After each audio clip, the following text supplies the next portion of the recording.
Hello, welcome back to the Superhero Show. Daniel and Chris here, and Deadpool. They're saying and doing a lot of funny things around the Deadpool movie. So, they had to overcome a lot, considering what they did with the character last time out. And we think like this campaign is kind of doing and saying a lot of the right things to prep a new audience, but also kind of win back people who are kind of disappointed with what they did last time. Yeah, I don't know if you call it a viral campaign or the marketing campaign, or it's whatever they're doing. They're using social media really smartly, and they're keeping it all with the spirit of the character. Yep. I think it's been really interesting from day one. They've obviously thought about this and maybe have an overarching plan of how they'll just slowly but surely keep seeding stuff to get people in the mood for this film for early next year. And I don't know, it's been funny. Yeah, so it's been making me laugh. Yeah, so what we're going to do is going to go through kind of the 8 funniest things they've done as part of the Deadpool campaign. So the first one is the initial costume reveal. Now, there were leaked pictures of it, it looks really good, but then the picture that they released was via Ryan Reynolds' Twitter feed, and it was a picture of him like led down in a very sexy pose.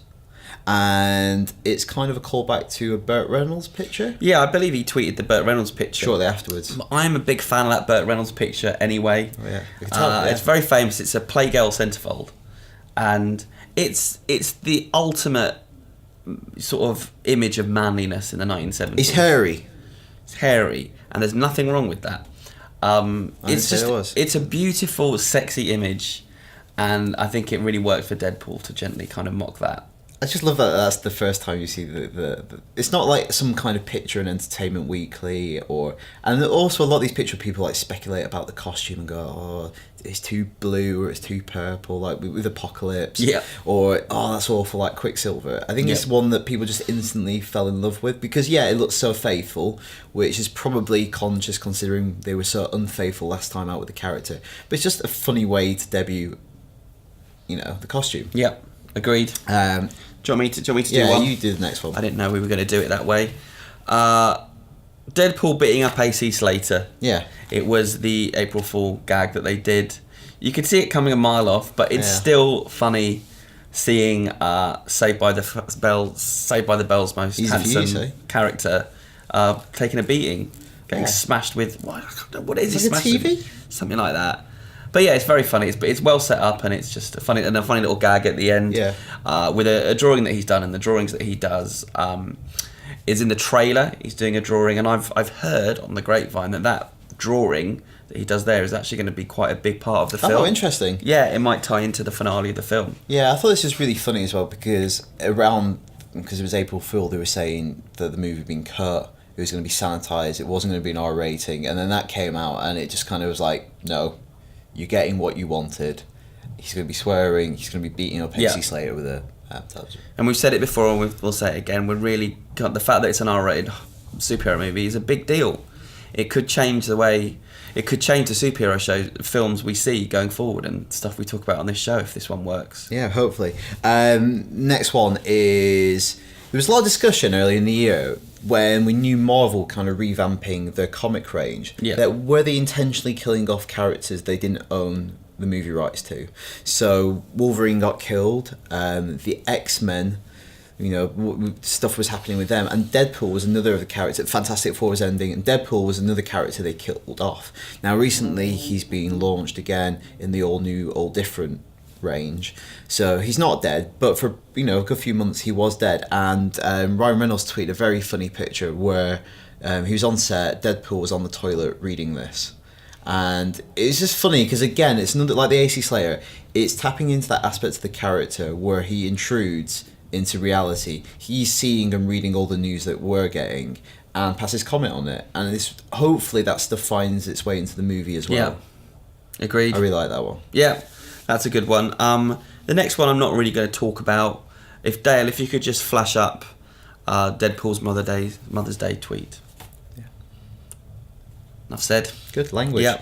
And then I think the actual trailers themselves.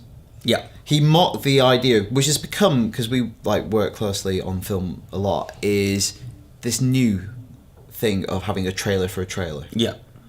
It's happening more and more. It happened with Jurassic World. It's super annoying. It's like a 10-second clip And it's like trailers coming tomorrow. Yeah. And the filmmakers are almost embarrassed. Like, I saw Duncan Jones almost being embarrassed that there was a trailer for the Warcraft You're just trying to get a double hit on the same asset. It's just, that's the way What it works, I liked about the Deadpool one, at least they made something original. Yeah. And it was Deadpool smoking a pipe in an armchair. Very similar kind of setting to the Burt Reynolds picture. Yeah. He's in a cosy fire, setting, gentleman's club.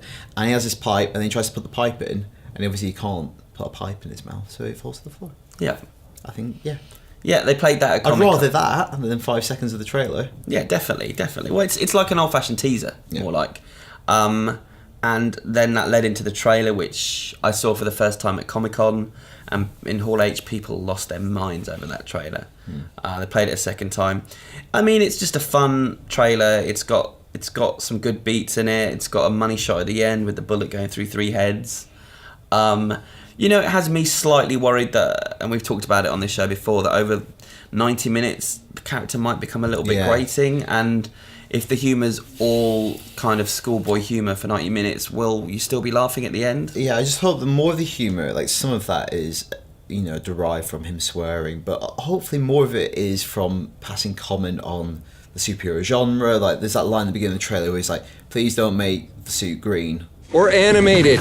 Hopefully there's a lot more humour derived from parody and self-referentialism and stuff like that. And also, I think it will, that for the film to work, it's got to have like a heart and a soul. And I think you will see that in the early scenes with the cancer. And I think there's a lot more drama going on than the trailer sort of suggests. Yeah.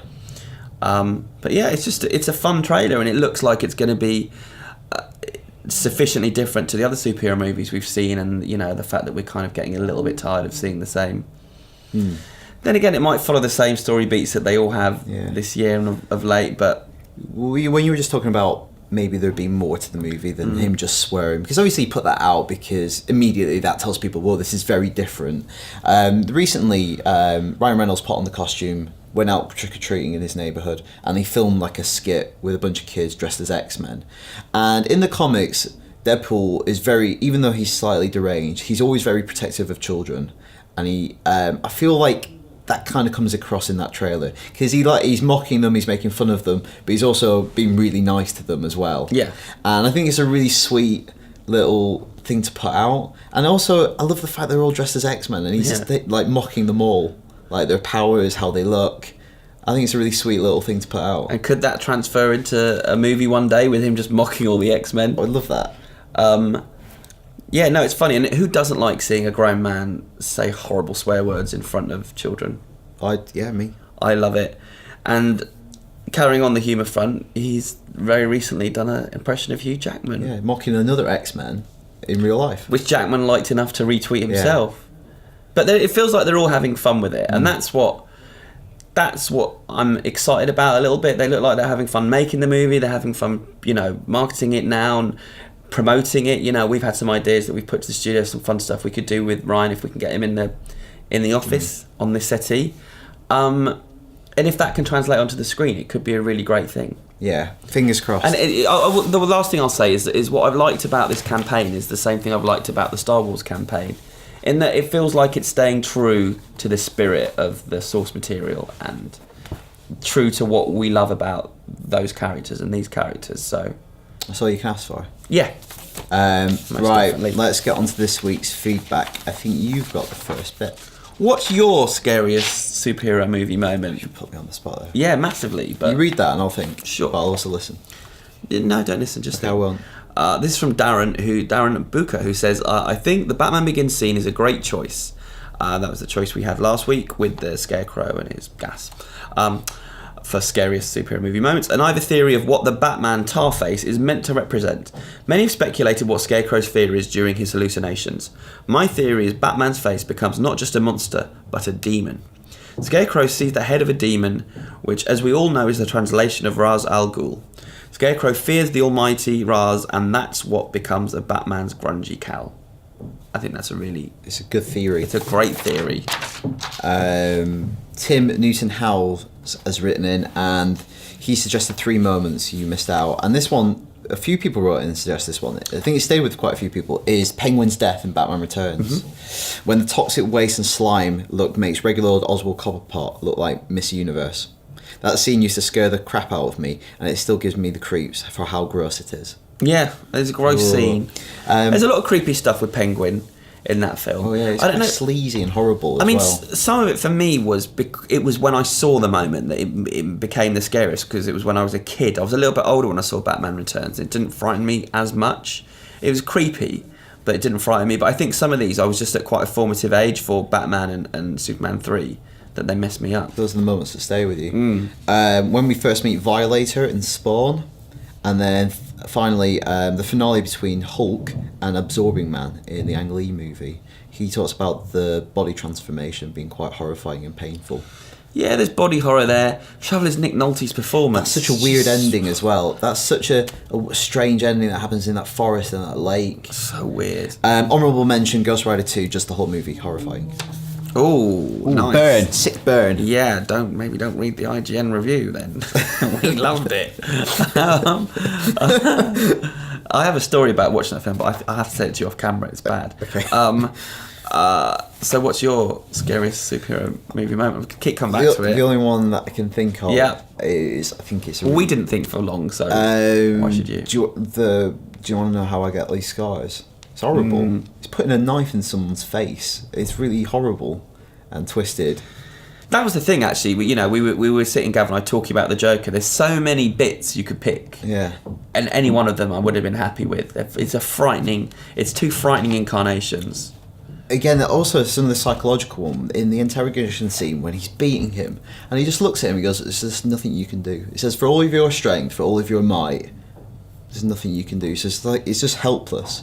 Be interesting if Jared Leto has any of these great moments. Possibly. We'll see. Moving on. Yeah. This is an email from Robert Lee. You haven't highlighted the name. You always have to highlight the name. Sorry. Just future reference. He says, I want to ask what are your thoughts of Tilda Swinton being cast as the Ancient One in Doctor Strange, and whether changing a character's gender matters to suit the modern storytelling standards that the MCU has today. I myself love the idea of Tilda playing the Ancient One, as I can see her bringing the weird and wonderful world of Doctor Strange to life, as well as the horror aspect that MCU fans have been clamouring for into the modern world of the MCU. Thoughts, Daniel? I don't think gender swapping matters unless gender is integral to the original character itself. So, Wonder Woman or something like that. There's no point, obviously that's an essential component to that character. Otherwise, I think it's interesting, and they do it quite a lot in the comics recently, with gender, but with also race. We've got a female Thor now. Dr. Jane Foster is Thor in the comic books. Miles Morales is Spider-Man, different ethnicity. And Dan Slott makes that point. He goes, race isn't integral to the character of Spider-Man. Yes, Peter Parker is white, but Spider-Man could be anyone. That's that's why Spider-Man is intriguing. That's why lots of people like Spider Spider-Man. can bite anyone. There you go. So I think that's, for those kind of roles, I think cast whoever is interesting. If it works best for the story and if it's the right person. And Tilda Swinton's an interesting actor anyway, because she's played on her androgyny all the way through her career, to the point that she played someone that changed gender in Orlando. And so, I think she's just a really interesting actor. I also think he adds to the role, this Ancient One. What is so ancient that the concept of gender is irrelevant. That's a very kind of biological thing. This is someone who's above all that. Yeah, I think that's cool casting. All right, Amon has written in. Now, I'm not going to unpack all of this. I don't know if you've read it online. Have you seen this crazy theory that Ben Affleck's Batman isn't Bruce Wayne? Yes. And he's actually Deathstroke, and that this is still the Nolan universe. And Amon says, I'm unsure if this is a good idea, and I don't even know if it's true. I cannot believe this is true. I think it's an ingenious way of putting together all the facts. But always with these things, surely the simplest explanation is the one that's most likely to be correct. Yeah. That he is just Bruce Wayne. I think I started reading one of these theories and I just get bored about really paragraph long. And it's like, I don't really care. It's probably not true. It does really well online within communities who really love this sort of stuff, who love analysing movie trailers, like we do on site. But imagine how that would play to a mainstream audience. What? You just sit down and imagine trying to unpack that in the form of a dramatic film which already has a lot going on in it. So I don't think it's true. Big no, big fat no. Final email from Justin Hymus. Again, not You found it though. No. You found it. He's got some feedback on the last two shows as to who should play Iron Fist. He really thinks Aaron Paul would portray an awesome Danny Rand. Yeah, Aaron Paul came very close to the list and then got scratched at the last minute by Gav. What's happening with Aaron Paul's career since Breaking Bad? I don't know. Well, Need for Speed was great. I saw it. They're doing a sequel though. It made a lot of money in. Is it actually? It made a lot of money in the Far East. There's actually a sequel. They're going to do it. Yeah, it made a lot of money. Wow, Just not I didn't in America know that or at all. England. No. I just remember the very odd ending with Michael Keaton, where it looked like Michael Keaton. Spoiler. Michael Keaton's bit has been filmed entirely in isolation and just edited into the movie. Yeah, they had him for a day. I feel like that was never part of the original movie. But we had a chat. In fact, I was just doodling. I was doodling in a meeting because I was bored, as I always am in meetings, and I wrote down the hashtag Fist Dan Stevens. So when I was away, you guys said you thought Dan Stevens should play Iron Fist. We suggested a bunch of people, but we were kind of unanimous that we think Dan Stevens should get the role. We like Dan Stevens. So we thought we might try and get a campaign going to get Dan Stevens cast as Iron Fist in a Netflix series. And so if you want to get on board with this, we're going to use the hashtag Fist Dan Stevens. Yeah. So...